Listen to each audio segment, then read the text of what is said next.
When you at your darkest moments, you see the most light and the most clarity. Like when I was in that jail cell, nobody should want to go to jail, but you're never gonna get time where you sit and have that amount of time with yourself to understand why you are where you are, what's your meaning in life. You will never get that except for going to jail. Am I right or wrong? Everybody avoids that. All of us avoid finding out who we are. The truth is scary for the weak. The truth will set you free, but first it's gonna make you miserable.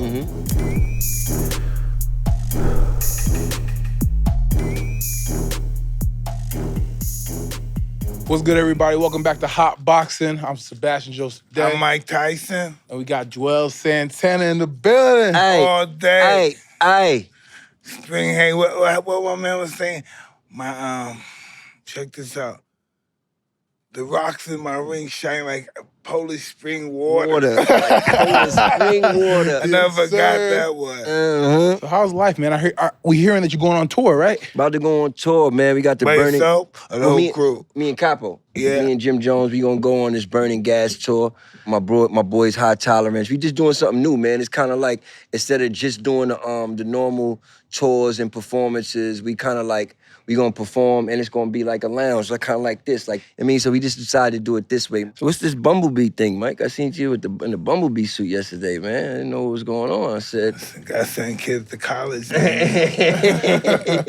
One thing I love about you, you give the most realest answers ever, and it's so quick. You're so quick with it, but the answers, I forgot what I was watching the other day, and I'm like, damn, like, nah, Mike keep it like too real, like, but in the greatest way, man. And I honor you, and you mean watching you as a fighter. My kids don't get it. They don't get it like I'm doing this B stuff for them. They don't get it in the long run. They'll get it, they'll definitely get it. I'm just saying I got 5, Mike. I got 5 kids. I got a 2-year-old, I got a 10-year-old, a 9-year-old, and an 18-year-old, and a 19-year-old. Yeah, tell me about the 18 and 19-year-old. Both of them just graduated high school.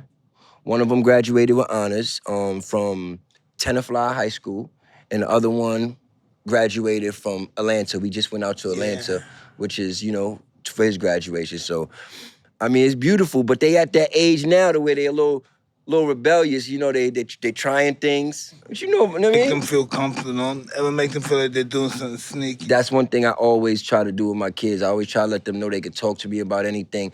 I never, try to come down too hard when they tell me something, because I never want them to be afraid to tell me something. Absolutely. You know what I'm saying? But I always want to still try to give them a firm and answer, that helps them understand life. The decisions that they make is theirs. They got to live with them at the end of the day. You know what I'm saying? No one can help them understand life. Ain't that some I don't care your mother. As much as we try, though, we try to plan it, it's just us teaching our kids, hey, do this. And the aspects of life, it's like telling them nothing. It was an interview I was seeing, and I forgot, I had to bring it up because it hit me. You was like, somebody said being great or something. You was like, no, I just want to be a good person. Oh, you have to be a good person. You know what I'm saying? You was like, I just want to be a good person. Like, I don't want to be great. Great is, doing it. You said being great is just doing the simplest with ease. You know what I'm saying? And a lot of people do that. You know what I'm saying? Black people been doing that since we got here. Yeah, doing the most difficult in the world like this. But being a good person is what? Not everyone's a good person. Exactly. That takes skills to be a good person. It doesn't happen overnight. It doesn't. The good person that was not always the good person. That's why he's the good person now. It definitely took me. That's why he knows the difference. I was always a person that was good at heart, Mike, but coming from my environment, we are natural born, like predators and animals too, and you got to adapt to our environments. And I know you was incarcerated. I just came from a situation when I was incarcerated not too long ago. You know what I'm saying? And so we gotta adapt to our environment. And we only have to just be grateful to God, give the glory to God that we're out here inhaling this air. Have people that say they love us, our babies. Our wives. 100%. I'm married. You married, right, Mike? Absolutely, across from you. That's just how it goes. Yeah, I'm married, man. Married life. You married, man? I'm about to get married. About to get married. It's a different life, man, but it's a beautiful life. One thing I tell, listen, me and my wife, I've been with my wife for 11 years. Oh, wow. We've been married for maybe 12 or 13. I'm gonna give you these numbers. You get them wrong, they gonna scream on you. But we've been married for 2 or 3 years, and one thing I'd say about my wife and our relationship is like we still fight to this day, every day. Not every day, of course, but we still fight and we go through stuff. Is what I'm saying. A relationship is an ongoing work thing. Yeah. But the thing that we do that helped us, we put in the work. We willing to put in the work to stay together, no matter which crossroad we reach or what obstacle we come across. We love each other enough to want and to continue to put into the work to continue to be together. Right before my wife, we got married. Mm-hmm. Well, now we have money, so we get married and send for all our friends across the country. We getting ready to unveil the cover, and they're gonna see these two beautiful people right before they open for the marriage. These two happy couples been married for 10, 12 years, whatever it was, right? Mm-hmm. We supposed, right before I said, "Fuck you, you stupid." I love you, baby. Hey, I love you, baby. And that's why it's just always been real with me and my baby. Nah, that's what's up. That's what's up. You know what's so really creepy about it? I didn't want to talk to Angie about it, but I look at my wife one day and I said, wow, when's going to be the last time I see her? Mm. Wow. You ever think about that? I try not to, man. If you with your wife, say, when the last time I make love to her? A lot of things don't scare me, Mike, but honestly, death scares me, man. I try, every time when it comes up, I'm one of those persons that try, I kind of try to run. How can you run from yourself? I'm one of those guys. I like one of those guys. People think I'm sophisticated. Hey, I'm going to the end of the world because I'm afraid of myself. I'm running for myself, but still when I get there, I'm there. Yeah, yeah. I'm one of those guys trying to run from yourself. It's not going to happen. Mm-hmm. I mean, I don't know. It's just something for me. I try. It's always been something that when I think about, I try to change the subject or something like that. Some people could talk about death like it's just nothing. Like, yeah, tomorrow, it's your day. The God calls your number, and it's just like me. I never been. I always been scared. I believe once you die, you begin to live. Wow. You never look at it from that perspective. How could death be bad and life is good? Why would God want death to be bad? You did nothing to him. Why would he want to make you miserable? Mm-hmm. Let me think about that. Why is this beautiful and death not? Yeah. You believe that? I don't believe that. I never thought about it like that. I think death is beautiful as honestly, more than anything, like I said, I've been watching you a lot lately, just like interviews, and it's one of the biggest reasons why when they call me, who don't love Mike Tyson, for one? That's just period. But one of the reasons I really wanted to come to this show, because I knew just sitting here, I forget whatever questions you was gonna ask me. It's things I wanted to just talk to you about, because I know the answers that you would give me, I would be able to take something from and really learn something. So I'm just here to kind of soak up the game too, kind of you just have to know you have to know you don't know anything, and in order to be a master, you first have to be an idiot. Wow. And once you get through that, man, you're on the right path. So how did you get to this such a space that you in right now, Mike? Listen. Being afraid to die. That's what I just said. Yeah, being afraid to die. Then I get more in tune with it. Then I got involved with some animal and plant medicine, and we're in a different form of thinking. Mm-hmm. And my wife has improved so much, but she used to be really terrified to die, terrified. And she still says she has that feeling, but it's not extreme like it was before. When I asked her before, she was like, oh my God. But before because me and her dealt with a lot of dying experiences. We just did all the proper poisons to kill your ego. And once you have an ego death, it's like everybody know the ego death is like this. It's like everybody know what you've been hiding all your life. If you thought they knew this, they wouldn't be your friend no more. All that feeling, it's like everyone knows now. Like that, and you don't give a And that's what it's all about, loving yourself. Reaching yourself to the highest potential you can be. 100%. And one thing I know, I was just talking about, and I keep pushing out there, man, getting the right people around you, man. Oh no, you have to have I'm gonna take you have to have the best support system. But the total makes you your own leader. You pick your own support system. You see yourself transcend. You can see these guys are no longer in your space of masterpiece or else elevation, then you have to continue to move on yourself. That's what this medicine is all about. It's divine. Why would it be in animals? Yeah. Our next partner has a product I use literally every day. I started taking AG1 because I hated taking pills and vitamins and wanted a supplement that actually tastes great. It doesn't taste fucking super healthy or anything, but it's got a mild feeling when it goes down. I look forward to taking it every morning. It has really a tropical taste. So what's this stuff? With one delicious scoop of AG1, you're absorbing 75 high-quality vitamins, minerals, whole foods, sourced superfoods, probiotics, and adaptogens to help you start your day right. This special blend of ingredients supports your gut health, your nervous system, your immune system, your energy, recovery, focus, and aging. What do you think about that? I think it's lifestyle friendly and something I would like to participate in, and people who I love to participate with me, yeah. No matter if you eat vegan, paleo, dairy-free, gluten-free. It costs less than $3 a day. You're investing in your health, and it's cheaper than your cold brew habit. Oh, that's some cold shit. You know, usually, every time I wake up, I gotta take like 6 pills, right? And by the end of the week or by the end of 2 weeks, I gotta go restock on them. Like, they get really expensive. How do you feel about that? Well, it sounds like AG1 is a great alternative for you, though. You're right. For every purchase, we donate to the organization helping to get nutritional food to kids in need, including No Kid Hungry here in the U.S. Right now, it's time to reclaim your health and arm your immune system with convenient daily nutrition. It's just 1 scoop in a cup of water every day. That's it. No need for a million different pills and supplements to look out for your health. To make it easy, Athletic Green is going to give you a free year supply of immune-supporting vitamin D and 5 free traveling packs, too. With your first purchase, all you have to do is visit athleticgreens.com/hotboxing.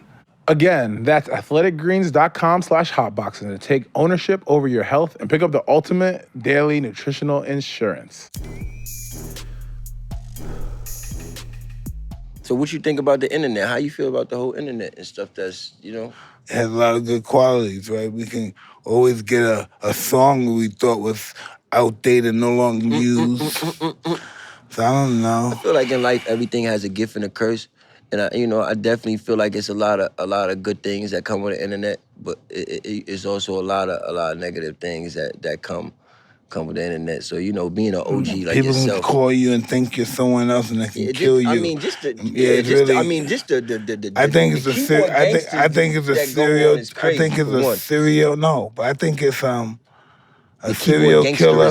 serial killer and a pedophile's dream, internet. Internet, yeah. Oh, yeah, of course. Yeah. I mean, that was before we even knew about it, though. But it made it even more easier for those guys to get the predator, to get the victims now. The crazy thing is, you understand that? You could be a freak over there and you could say you're Joey from down the block. 100%. Oh, I definitely get that. It's just like when people are allowed to comment and say certain things.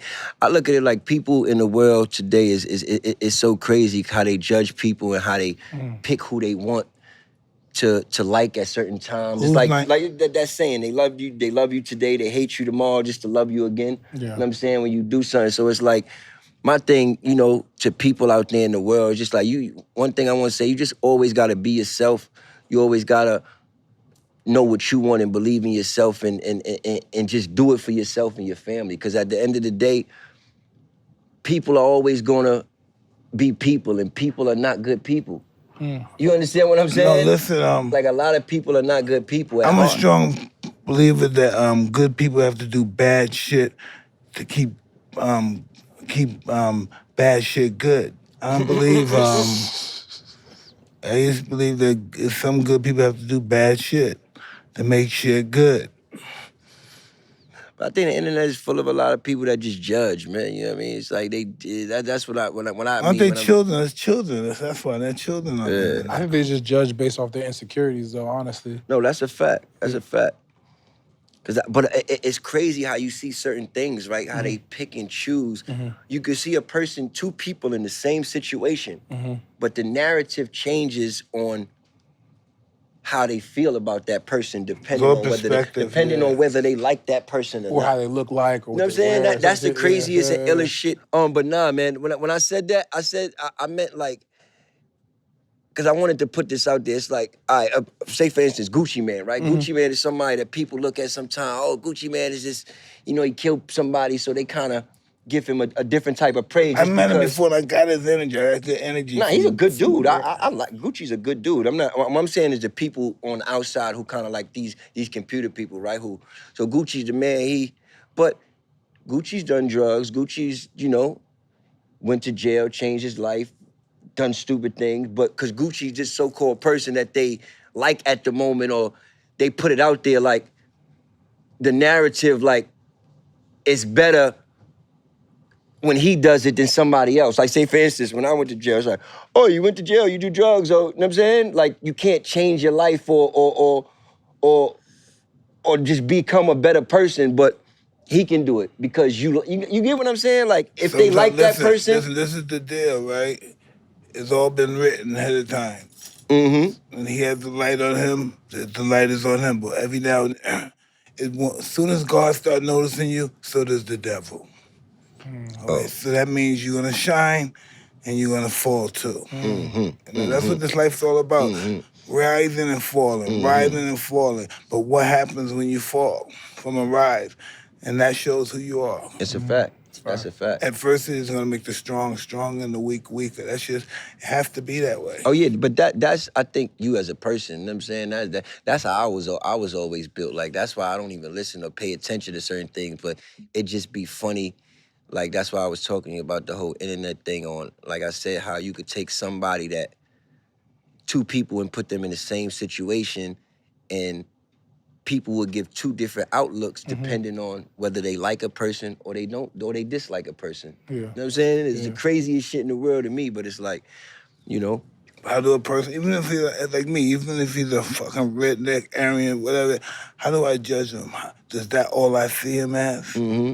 Am I sophisticated enough to look through that? Like, I'm sure when you were at the peak of your career, Mike, you got people tolerated and dealt with shit that's like now, not that you're not at the peak, you're still Mike, but it's like, you know, certain things, it's not like, they don't just give you shining a light on it as much anymore. They try to put it in a negative space all the time. You understand what I'm saying? Anything about me, right? Everything about that, I always put it out.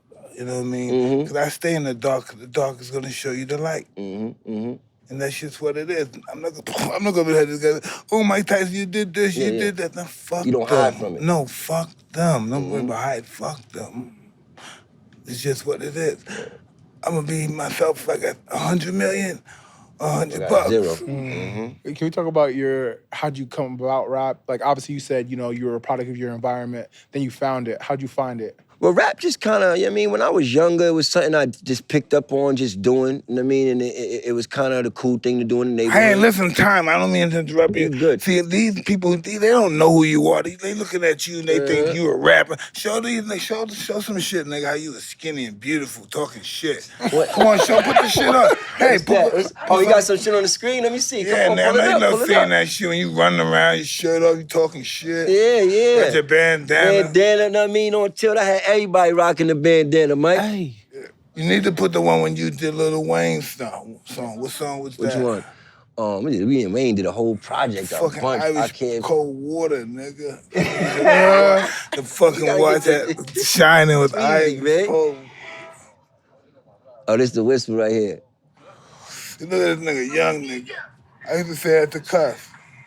You think I ever get girls? My nephew is crazy if you see this guy right now. He's so big. It's crazy. Yeah, they do grow.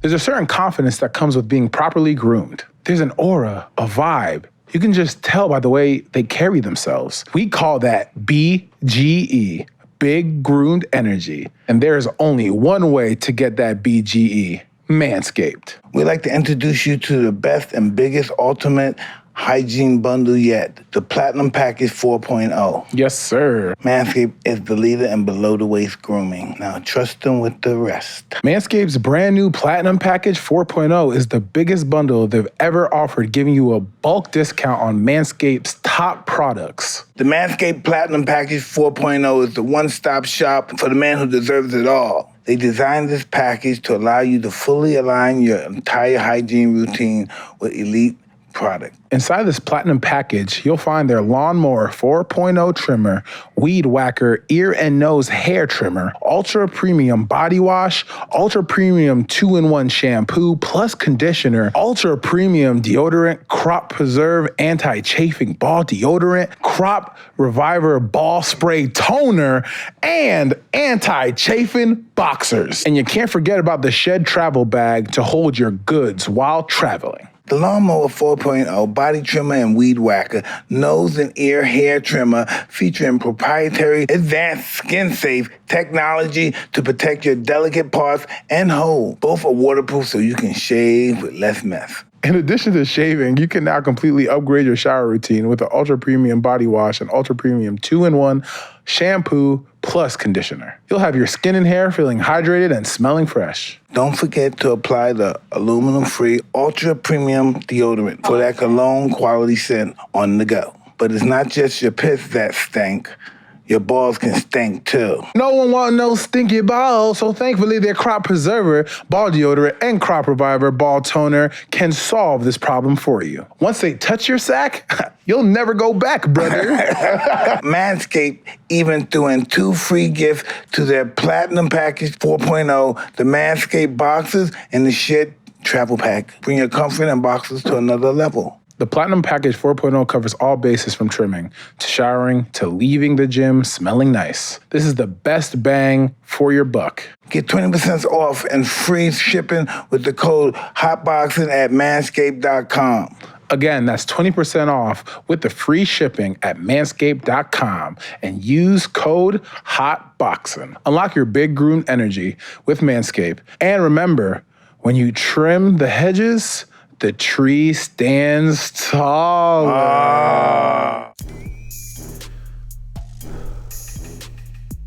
When you were young, you got a lot of pussy, right? Too much. Too much. I think that I don't want to say nothing. hey, it's all good, man. I'm in a perfect good space right now. I don't know how I got here, but I'm in a great space, man. I don't cheat. I don't care. It's like, one thing I told my wife, man, we at the point right now, if we ever break up, it won't be because I cheated. You know what I'm saying? I'm so far past that. Like, I came in this game when I was young, so I was able to, I guess, accomplish a lot, if that's what you want to call it. When I was young, my glory days, a lot of women. So, me and my wife, she stuck it out with me, and she showed me that nothing was worth losing her. You know what I'm saying? So I'm at a point in my life to where it's now like I would never risk it. Then for one, my wife is drop dead, beautiful, gorgeous. So it's nothing, it's no reason for me to even, I just had to grow up. You know what I'm saying? You know, when you're young and you dumb and you live in this lifestyle, you got everything coming at you, you know what I'm saying, every day. You lose sight of what you're supposed to be appreciating and what you're supposed to be really loving and giving your attention to and never allowing to be put in a position to even be talked about, or another women feel like they can have anything to say or ever be. My wife's gonna write a book about this shit. When it comes, you know what I'm saying? So, hey, I was in jail. When I was in jail, the guys, you know, they be at, because of course we the celebrities, so they asking me all the, oh, I know you got Kimbella, but I know you with this one and that one. I know you be hitting, and I'm like, nah, bro, I don't. I don't do it. Like I'm not there in my life no more. I'm at a point to where it's just about taking care of the family, getting to the bag, you know what I'm saying, and enjoying life. You know what I'm saying? How do you do that? I don't know. At first, it was a point to where I think I had to separate myself, you know, just not put myself in the midst of temptation. Of course, I think that's how I started with, you know, just subtracting myself from, and then it became natural in building that relationship. My wife understanding things that I didn't understand, you know, as I was a little bit younger. You know, as you get older, you just understand more. Like I said, I understood, damn, she's solid. She's there for me. She stuck it out for me when I did cheat on her, when she probably should have left me. This is what you're not telling the people. You had to say sorry a lot of times. Oh, I say sorry. It's to the point. It's to the my sorry game. My sorry game. No, Mike. I'm out of your. You out of right now. I got you can't even touch my story. You cannot even come close to my sorry game. My sorry game is so ill, right, Mike? My sorry game is close to suicide. You cannot fuck with my sorry game. Let me tell you how ill my sorry game is, though. My sorry game is so ill, my wife doesn't even step sorry no more. That's how, because I say it so, not like it's like I'm saying it like I don't mean it, but it's so easy for me to say it. And I think it's easy for her, I'm not gonna say not to say it, but you know how women are. Me, it's so easy, like whatever I do, it's like, I'm sorry, baby. If it's, you didn't take the garbage out while you're in there, I'm sorry, baby. My bad, I'll get to it. You know what I'm saying? Everything is I'm sorry, baby, for me. It's like, to the point, I don't want to hear I'm sorry, just do the shit. You know what I mean? What the hell is wrong with you? You know what I mean? This is my wife, listen. I became a better fighter because I looked at myself bigger than what I was. Yeah. My wife looks at me bigger than what I am as an entrepreneur.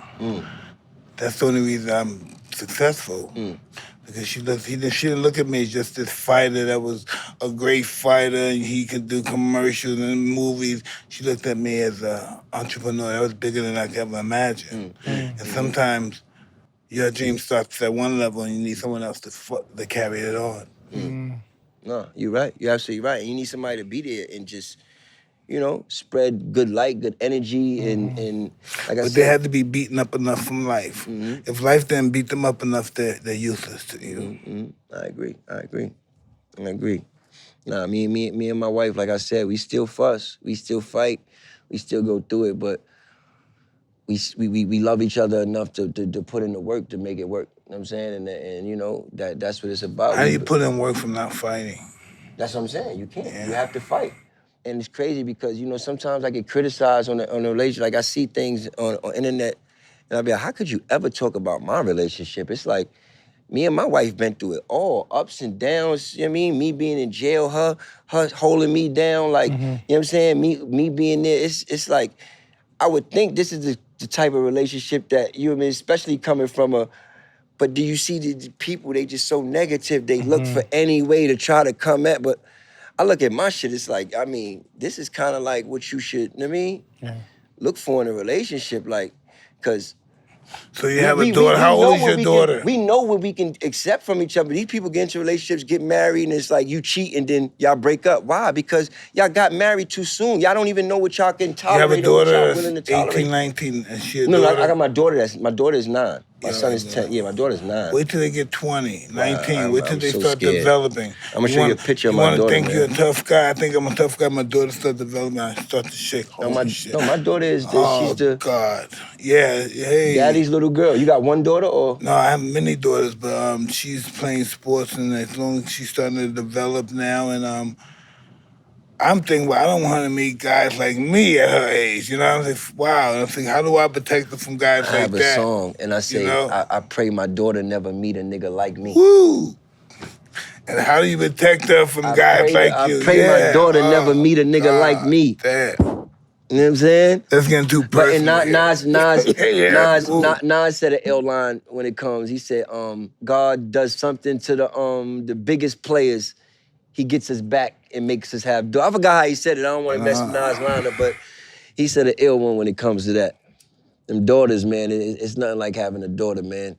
I posted a picture of my daughter the other day. She's so big, she's so beautiful. I said, man. Well, listen, guys like us, we'll kill anybody that breathes on our daughter, but we can go sleep with anybody's daughter that have no conscience, gets a good sleep with no conscience at all. You have to take the good with the sweet, the good with the bitter. No, but you gotta you gotta see her get her heart broke, and you want to kill a guy, but you can't. But you can't. Wow. Yeah, because she has to go through that to be a woman. Mike. I don't want to hear that. Shit. Man, Mike, I don't. I know it's the truth, but that's the one. I don't want to hear that shit, Mike. And that's going to show your discipline as a parent. How you console her when she goes through that. Mike. Oh, it's going to be beautiful though, but it's painful. You know, the truth is beautiful, but first you have to suffer first. You know, it's going to make you feel miserable. Nah, man. Hey, listen. I feel like the best beauty comes from pain. You know what I'm saying? And you know, sacrifice and work and putting in that effort, you know, for whatever it is. You know what I mean? Whether that's your kids, whether that's your job, whether it's, you know, your relationship. It's real. You know what I mean? Whatever it is you doing in life. You know what I'm saying? So, you know, I'm a firm believer in that. I'm just at the point, like I said, in my life, man, where I'm just getting good people around me. I've been fucked over a lot in my life. You know what I mean? Hey, join the club. Let's get jackets. Yeah, man. We've all been there. When you got he said, You're let's get young. jackets. You don't know any better than you thinking your friend. You think they down, they gonna look out for you. Then they're playing you, and then you say, how can you play me when I played myself to make sure you get to this level to pull all of us up, and you just left us down? I know how that's crazy, feeling. Man. It's the worst feeling ever. It's when you trust somebody. Man, it's like, but one thing that's why I believe, God got me. God got us. It's people like us that, you know what I'm saying, have good hearts and, been taken advantage of by, and we real dudes. Like you Mike Tyson. You think you might try and take you. You be the stupidest nigga in the world to try to take advantage of Mike Tyson. He gonna bust your whole. It just goes to show you, like, it shit happens to every and any. It's nothing is, we all human beings. No doubt about it. You know what I mean? We're subject to the same thing that everybody else is subject to in life. We all die. We all die. We all get sick. You know what I'm saying? Knowing I could do that, that's not gonna stop me from going where I want to go. Exactly. How did you cope with being, obviously, because your family and everything? How'd you mentally cope with that? Like, how were you able to get through that, being arrested and being in prison, getting through that? Oh man, being in prison, it was probably one of the worst feelings. How much time you do? I did 19 months. Oh gosh. And the crazy thing, right? It was somebody in jail, right? This guy, I used to hear not a lot but one of the dudes, we got into like a little debate. And you only got 19 months. Time is time. Facts. You do yours, I do mine. Relevant. It's relevant. You understand what I'm saying? Like, you don't know. And then, I'm not trying to sound cocky, but no disrespect. Like, bro, I don't know who you are, but what I could potentially accomplish in 24 months may take another person 30 years. So your 30 years and my 20, don't calculate my time. Yeah. Don't calculate, don't my 19 months, don't justify it, you know what I'm saying, by I got 30, or I respect it, and I feel, you know what I mean? But at the end of the day, you put yourself in your situation, I put myself in my situation. I deal with it, but you're not gonna downplay my time. I'm in jail just like you. I'm suffering just like you. I left my family behind just like you. Yeah. And I left a lot of responsibility. You talking to me, you just a kid. This dude that talked to me, he came in jail when he was fucking 19. I said, bro, you left with no responsibility. I left my wife pregnant out there. I had to leave money for the next 19 months for my bills to be paid. You know what I'm saying? You understand what I'm saying? Like, you could never talk to me about 19 months is just 19 months. Game, though. What about the people that couldn't get their bills paid? No, it all comes down to gratitude. Gratitude, 100%. 1 million%. 1 million%. Just being behind the wall, though, is like, that time, I learned so much. You know what I'm saying?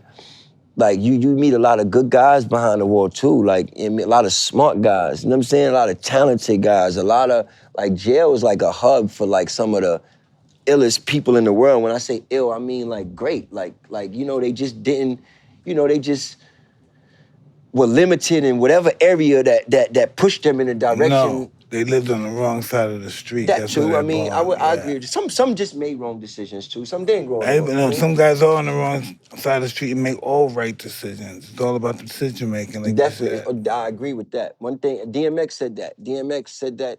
He said, one thing God gives us all is free will. You know what I'm saying? It's real. He may give us talent, he may give us, but that's the free will is what's gonna determine how far or whatever you get from, whether it's your talent or whatever you willing to, you know what I mean, your business. You know what I mean? Because if you have the greatest talent in the world, but you decide to sit there on the couch, that's your free will to do nothing. You're not gonna get nothing for that. You're just gonna be a waste of talent that everybody say, oh, he could have been this, he could have did that, or he could have, and you just, so that I definitely agree with that to the max, Mike. Like, you know what I mean? That's a real statement. That's a real statement, Mike, that you made, because I just feel like, in general, rap and just sports in general, whether it's boxing or football, you have to put in that time, bro. You have to put in that time where it's never gonna pan out. That's some real shit. But you don't come out bitter. Yeah.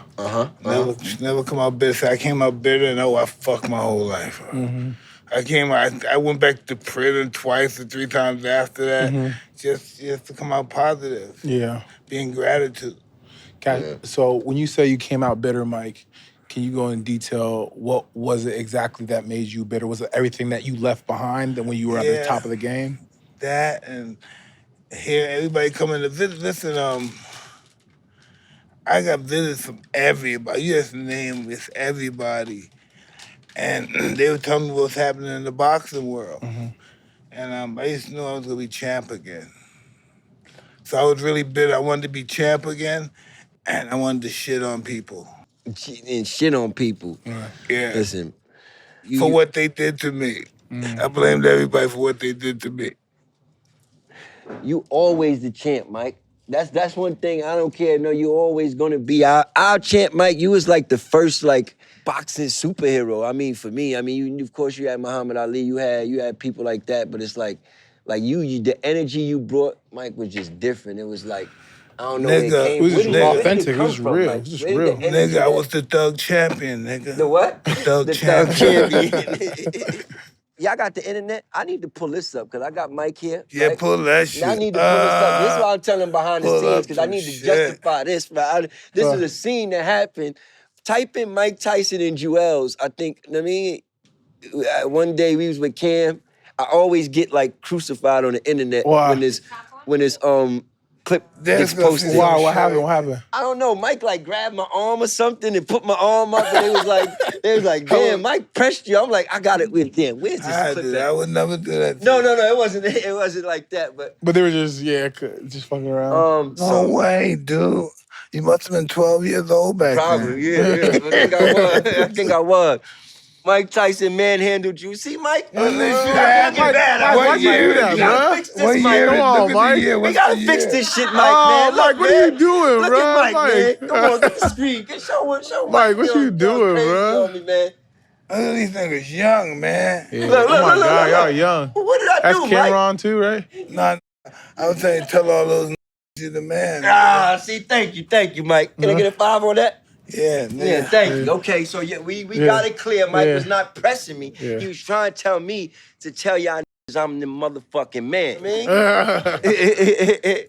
Cause he was up and coming right there. He was the man, right? Yeah. Oh man. You know I what? always get bashed for that. Cause it always pops up on my page somewhere and somebody making some kind of joke. Everybody always asks me to be some manhandling dude, man. I wish my kids didn't see it. Yeah, that guy should ask my kids what they think about me. So let's talk about Dipset and how that came about. Obviously, you had a great relationship with Cameron, right? Mm-hmm. Obviously, he helped you. Did he find you? He found you, right? He was one of the guys that found you, right? And then y'all decided to come together. How'd that come about? He met him. He didn't find him, motherfucker. My cousin went to school with Cam. Mm-hmm. His name was Tobe. Okay. Make a long story short, I told the story a lot of time. I'm gonna tell on here. He used to always tell Cam about me. One time, he was driving Cam around in his car. Cam fell asleep in his car. Yeah. He took that as a perfect opportunity to drive Cam to my neighborhood. He called me downstairs.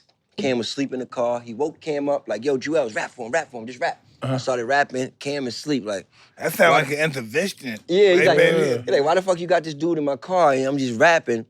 I ain't know if Cam liked me or not. Make a long story short, a week later, Cam calls me down to the studio. Yeah. I wound up getting on his album, and it was history from there. We became Dipset. That's hard, bro. Yeah. That's hard as hell. So what was your hit? So what was your number one hit? So obviously, there's songs that come out that everyone likes, but what did you think that when it hit the mainstream, you're like, nah, this is it. This is when you knew like you were here, like you were stamped. Oh boy. Oh boy. When Oh Boy hit the radio, I knew that song was gonna be so big for us.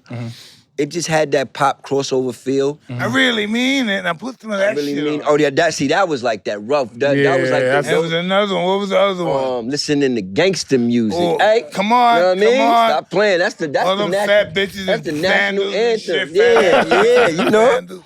Come on, play some shit, some real shit. Getting head from a thick bitch in sandals. Candles. Listening to gangster music. Send them up. Send them up. I ride my bike on this shit, so Yeah. Matter of fact, you came out to one of your, I posted it, you came out on, it was the last fight, the shit you just did with this guy, the exhibition match you just did. Yeah, exhibition with, what was his name? You came out to my intro, The Champ is Here. Yeah. I did the intro to my album, The Champ is Here, yeah. I'm with you to the That's end, what I'm nigga. saying. Mike, stop Come on, playing play with the him. music. We gotta hear him too, baby. You heard my man. Ooh.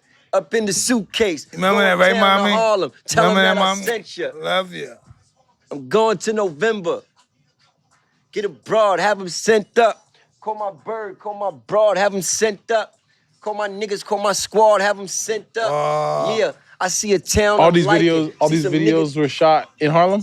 This was Like actually it. shot in Yonkers. Yonkers. Yeah, we shot this On one in the Yonkers. right, kid. Then feel me quite here. And that thing Bang out, rang out the side of it right here. Stop playing with me, Mike. These niggas is playing. I make vision. How long did it take you to write this? Oh man. Hey, come on. I really mean it. Nah, but look, let me tell you, that's a good question. Let me tell you the story behind this though, Mike, because he asked a good question. I want to tell it. I think that'd be interesting. He said, how long did it take to write this song? So this song right here. Did anybody steal this shit from you? No. I was good with that one. So the theme behind me writing that whole song right there was, I was on the road. I was being lazy. I wasn't writing. You know, I was tasting the fame. We had Old Boy out. You know, I'm on the road doing the women, doing all the stuff, enjoying the life. You know what I'm saying? Not writing. I got time to work on my album. Cam's like, where's the songs? Where's the song? I never got no rhymes. So we in Chicago. Cam's like, I'm thinking I'm going to the club after the show. He's like, yeah. He's like, where's your rhyme at? Spit a rhyme for me. I'm like, I ain't got it. He's like, all right, well, you ain't going to the club. You gonna stay here and, you know what I'm saying? Write whatever you write. And that night, I wrote that song, Gangsta Music. Wow. I remember it like the back of my, you know what I'm saying? That was the night that he did. I was in Chicago, like, Mad as hell. in the basement, like when he come home, and the crazy thing, right, was, look, he came home from the club, right? He said, now look, you didn't come to the club, right? He said, but these two girls, they kept asking about you in the club. I think they both want to get with you. So here's what I did for you. I brought them back. They outside in the car right now. But if you ain't got this verse, them bitches is out of here. They not coming in this house.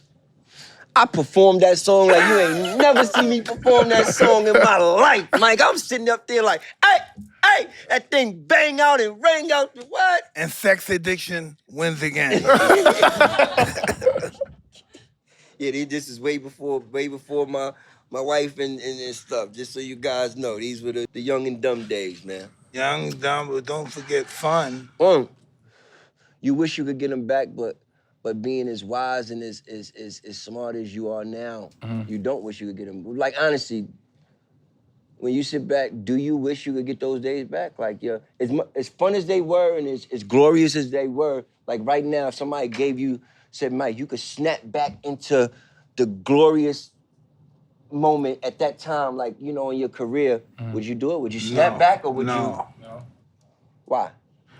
It wasn't written like that. That's my imagination. It's not reality. Yeah. But is there anything that either of y'all would change if y'all could go back? If y'all could. A lot of people say that. Or any opportunities that y'all would. A lot of people say, no, if I didn't change, I wouldn't be where I'm at.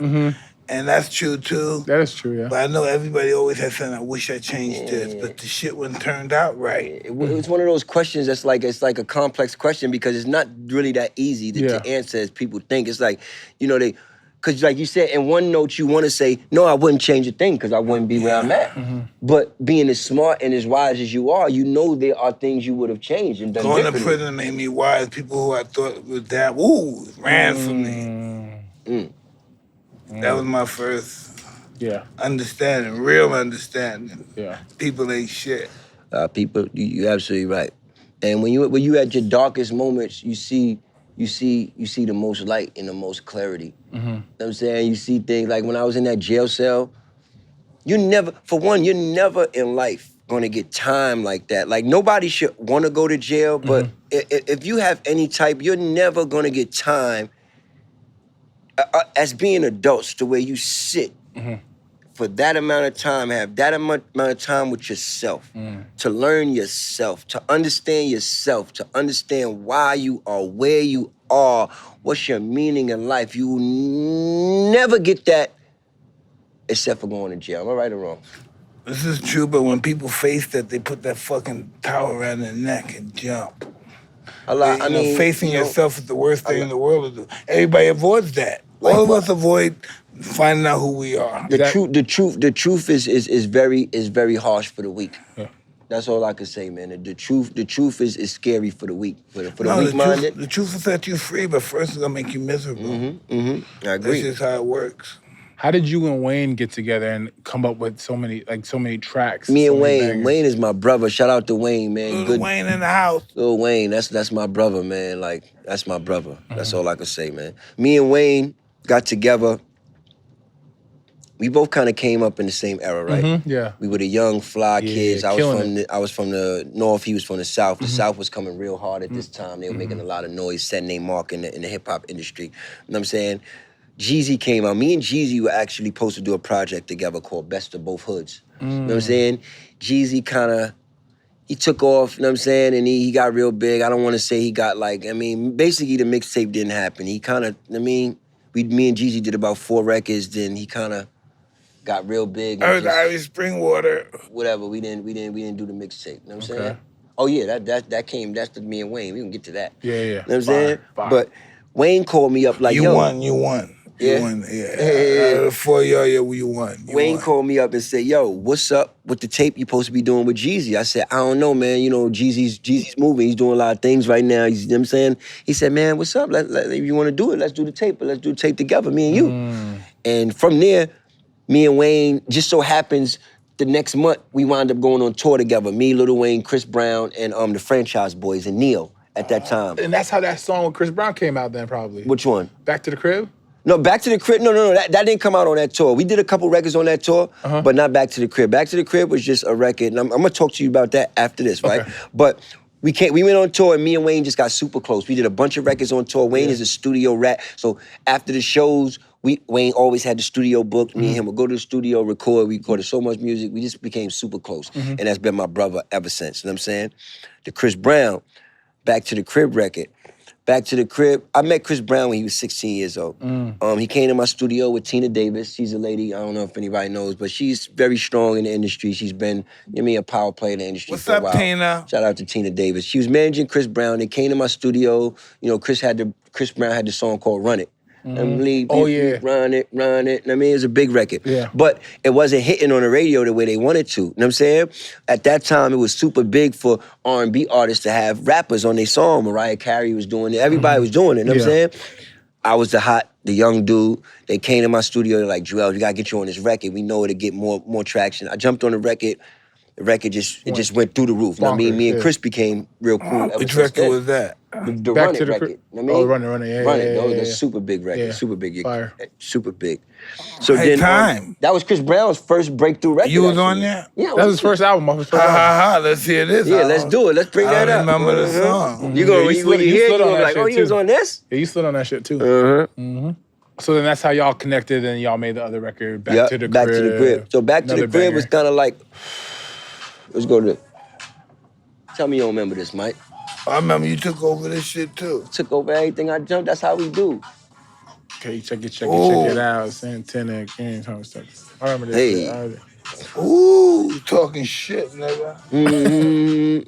So this was like Chris Brown's first record, you know what I'm saying? Introduced to the game. Like, You know when you're old nigga, when you see all these niggas, you don't know nobody. You said what? When you see all these people, you don't know anyone. Stop it. So getting back though, right? Yeah. Me and Chris, we regained the relationship. The Back to the Crib record should have been a bigger record than what it was. It was a great record. It's a banger. I'm gonna tell you. We can definitely tell you what happened with that record, right? I fuck with that record. So at that record was the time of Chris Brown's ordeal with Rihanna. Chris Brown was, he's in a dark place. Everybody was going against him. Everybody was, shitting on him, and he hadn't put out. This was maybe about 8 months after that incident. I'm from the hood, man. I'm like that guy. It's like, I know what we go through. I know, especially as men. You know what I mean? I'm not the guy bashing him. You know what I mean? What he did was dead wrong. It was, but I didn't feel like it should have been the end of his career and everything he's worked for. You know what I mean? because of it, and it was getting real dark, real dark at that time. Yeah. I decided, he knows. No, I reached out to Chris. I told L.A. Reid, mind you, Rihanna was on our label, Def Jam. I told L.A. Reid, I said, I want to reach out to Chris Brown and get him on this record. So, you know, L.A. Reid was he was like, yeah, all right, cool. He told me cool. So it was like, all right, cool. I reached out to Chris. We flew down to Florida. Chris jumped on the record. It's love. He's like, you know, thanks, Juelz. Because, you know, at this time, a lot of people wasn't reaching out to him just for politics reasons because he was in a dark place and everybody was bashing Chris Brown. Boom. Now, mind you, I take the record up to Def Jam. I want this to be my single. It's Chris Brown. Polo the Don did the beat. The song is awesome. You know what I'm saying? Boom. Somebody from the label comes to my studio and say, I think we should put Trey Songz on the record. Mind you, I already flew out. I already got Chris on the record. You know what I'm saying? Why are y'all telling me I need to put Trey Songz on the record? You know, L.A. Reid, you know, doing Rihanna's on this label. It's a comfort. I asked L.A. Reid if I could reach out to Chris Brown. I don't gotta ask him if I could reach out to nobody. Let's not get that. But I did, being respectful and knowing the situation, I still did that. And you know, I did get approval. I want to make that clear that it was cool. I guess when they found out that it's like, oh well, how y'all letting him do this with him and the incident? So the record just didn't get pushed away. Once I decided to keep Chris on it and I didn't say I'm gonna take Chris off and put Trey on it, which I like Trey as my dude, but I'm not just gonna take Chris off because you understand what I'm saying? Politics? Oh, I did get caught up in politics. I mean, but that's how the industry was, and that's how the industry is. I'm never, you know, but that's just one of the things that I wanted to put out there, a story that is just like, I know people don't know, but it's just like, it's how the industry is. It's how the things that you don't see that go on when it comes to the politics of the industry. You know what I'm saying? And I just kind of fell into the middle when it comes to that situation. You know what I'm saying? The industry has to know when it's over, it's over. You don't own me. I was owned for many years. But they never really own you, though. They just think they own you. Well, no. They own your ability to make money, take care of your family. To an extent. Because you could just go the Prince route. You go to the Prince route. Prince just changed his name to a symbol and they didn't have no rights to it. I mean, because really that's all they own is the name. Then let's go that way. Yeah, right? That's all they really, but in all honesty, Mike, that's all they own, right? Is the name. But that's all we have is our name. That's why they say, you know what I mean? Your word is your bond. It's like your name is really all you have. You look at what was that Tina Turner movie? What she said at the end? All I want is what? His last name. All I want is my name. But she was like, no, I want my name. You know what I'm saying? I will know. He can have everything, but I need to be able to perform as Tina Turner. That's her entertainment, my name. So the verse. Imagine somebody saying, I don't mean to cut you up. Imagine somebody saying, no, you're not Mike Tyson. Fuck you, man. I ain't Mike. What you mean? There are a lot of Mike Tyson. The Jewish ones, Irish ones, they're all over the place. Nah, there's only one Mike Tyson. Can I ask you a question? Yes. No, I mean, go for it, nigga. I'm a personal asking question person. The tattoo on your face, do you regret getting it or do you? Fuck no. No, what does it mean? No, just a tribe. It means I'm a motherfucking warrior. Where were you when you got ready to go down at any moment? I think it fits you I think it's super dope. Huh? Where were you? Like, what was going on when you got it? I don't know. I just wanted to. I asked him before. You said you wanted to face that? Yeah, and he didn't like what I wanted to put on there, so he thought up a tattoo and he did this one. You got that when you was locked up? No, I was out in the streets. He's out.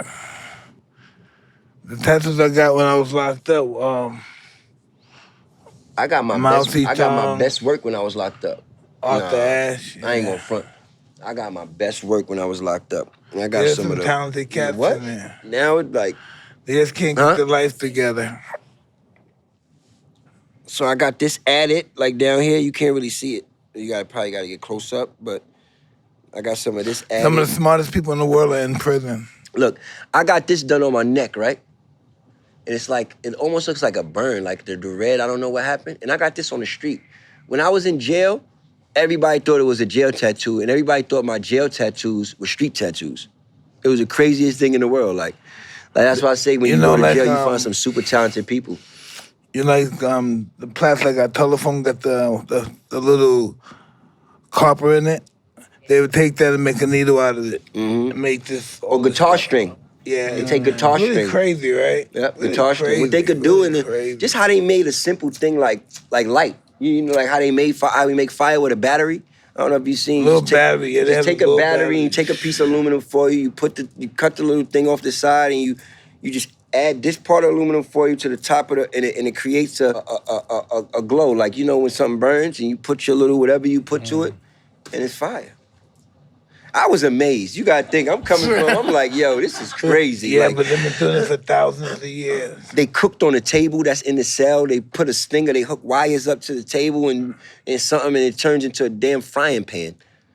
Craziest thing in the world. Craziest thing in the world. That's amazing. That's honestly crazy. Did you experience that too as well, Mike? You learned a lot in jail as well? Like you saw some of the most innovating stuff? I learned that I didn't have to be a brute to get what I wanted. I could be the nice guy smiling, and that was my game. After my first year, I was an asshole. But after that, I was the fucking man. I was just thank you. Is there any way I can help you do this, that? My brother, he's still with me, Fareed. We was in prison together. He would help these guys. They weren't smart enough. They couldn't write their reports. So he would write reports for them. Write for salary. He just do all the paperwork for them, and that's how we lived prison. I always had 4-course meal. I ate whatever I want. I had all the menus. We just had a good life in prison. I feel honestly like I said, prison. The experience in prison wasn't the worst situation for me. Being away from my family and being able to, you know, do the things that. As freely as I wanted to do them, I think those are the things that kind of hurt as much. But the actual overall experience in jail, like you said, it wasn't like horrible. Like, you know what I mean? Of course, I seen some wild stuff, crazy. But I also learned a lot, you know what I'm saying? I got to spend time with myself, just figure out things and, put things into perspective and and meet different people and you know, like, it was, and like he said, I was eating good in jail too. I was eating good in jail, you know what I mean? Now I could say it, I had a cell phone. Did you have a cell phone in jail? No, I didn't have some, but no, I did. I had the guards would go to my house to get the food that my mother was eating. Oh, you had it made. My stepmother was cooking, and they bring the food back to me and stuff. Oh, no, I ain't have it like that, man. No, I ain't gonna lie to y'all. Mike was, that's first class. Mike was doing some Goodfellas shit, man. That's first class. You know the joint, that was Goodfellas with the Italians. They was bringing them they had the whole. We were flying in them. Everything. See, that's on we were flying in them. We were flying.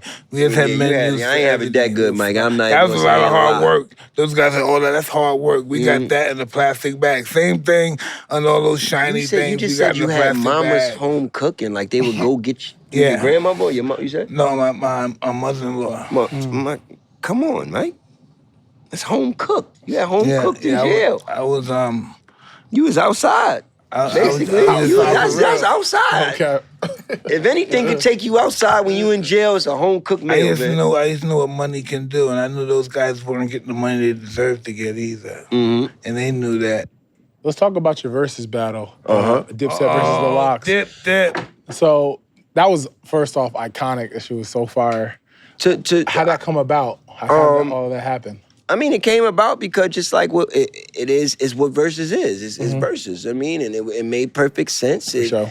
You know what I mean? Once it was announced, it was like, it was. What made them win? What was happening? Damn, Mike, you just going just do it like that though, like no filter, like you ain't gonna ask me if I thought they won. You just gonna come at me like that though, Mike? I said, what made them win? But you just that was like damn, right to the point though, Mike. Mike don't give a fuck, man. No, but that's how it went, right? I want to know what was it that the Locks did that win? What was the song? But who said they won though, Mike? The fuck we had to look at it, right? I'm getting nervous. I ain't gonna hold you. All right, if there's any, I love Mike. I know. Man. Mike is my new best friend. I got a new best friend today, my man. What'd you think though? What'd you think about the performances? What'd you think about how y'all did? I said it. I was just on the Drink Champ show with Nori, and of course, you know, the question came up. Now Nori gonna stop drinking, man, because he got to stop. He got to stop. Hey, gaining too much weight. They got me so twisted up there. It was crazy, man. I mean, it was crazy. Shout out to Nori though. It was a dope interview, and I mean, shout out Nori. Doing his damn thing. I'm glad I'm not drinking. Imagine if I was up there, I used to drink. I've never been a big drinker. Me, I've always been a smoker. That's why I knew if I ever. Oh. Who is this? Oh no, them glasses was crazy though. Oh, that's your baby. That's homeboy. You know, niggas be Jamie Foxx. So yeah, so back to Come on. What were your thoughts? They always fighting each other. Would y'all like? Would you did anything to go back? So, would you all do right, it it says my man Mike just going. Beyond, yeah. It's my man Mike just going. You know what I mean? Throw us under the bus like that. I never threw you under the bus. No, I'm just joking, man. I'm just joking. I want to hear it. Can we put on some sound? What did they say that sit there for the crowd could say you won? Look at that madman right there. Look at him, he's a madman. Why would they want to vote for that madman?